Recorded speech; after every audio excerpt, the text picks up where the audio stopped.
क्या आप जानना चाहते हैं कि हमारे आसपास के लोगों का हमारे ऊपर कितना प्रभाव पड़ता है? मनुष्य जिस संगति में रहता है वैसा ही उसका जीवन बनता है। संगात संजायते कामा, गीता का यह वचन है। अर्थात जिस संगति में हम रहेंगे वैसी ही इच्छाएं, वैसे ही विचार और वैसा ही हमारा भविष्य होगा। यदि मित्र उत्तम हो, विचारशील हो, लक्ष्यवान हो तो तुम्हारा जीवन भी उसी दिशा में आगे बढ़ेगा। लेकिन यदि संगति आलसी, निराश और भटके हुए लोगों की हो तो धीरे धीरे वही स्वभाव तुम्हें भी घेर लेगा। मैं आप लोगों को एक कहानी सुनाता हूं। एक बार हस्तिनापुर के राजमहल में दो राजकुमारों की मित्रता की चर्चा हुई। अर्जुन और दुर्योधन दोनों बलवान, दोनों राजकुमार, दोनों के पास समान अवसर। लेकिन देखो पार्थ, अंतर कहां आया। अर्जुन ने सदा सज्जनों की संगति चुनी।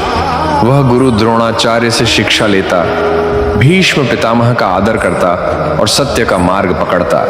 दूसरी ओर दुर्योधन ने कुटिल और क्रूर लोगों का संग अपनाया। शकुनी जैसे धूर्त ने उसकी बुद्धि को मोड़ दिया।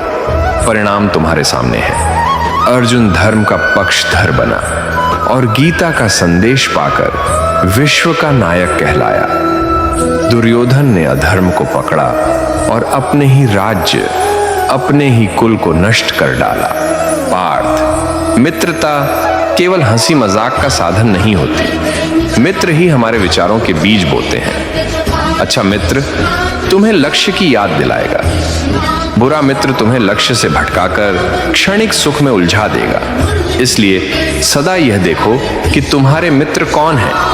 क्या वे तुम्हें आगे बढ़ाते हैं या नीचे खींचते हैं? क्या वे सत्य की ओर ले जाते हैं या मोह और आलस्य की ओर? याद रखो पार्थ, संगति ही तुम्हारे भविष्य का निर्माण करती है। अच्छे मित्र दीपक की तरह मार्ग दिखाते हैं, बुरे मित्र अंधकार की ओर धकेलते हैं। इसलिए विवेक पूर्वक मित्र चुनो। जब संगति श्रेष्ठ होगी तो भविष्य भी उज्जवल होगा। मित्रों, जैसे कमल कीचड़ में रहकर भी निर्मल रहता है, वैसे ही तुम भी संसार में रहकर उत्तम संगति को चुनो।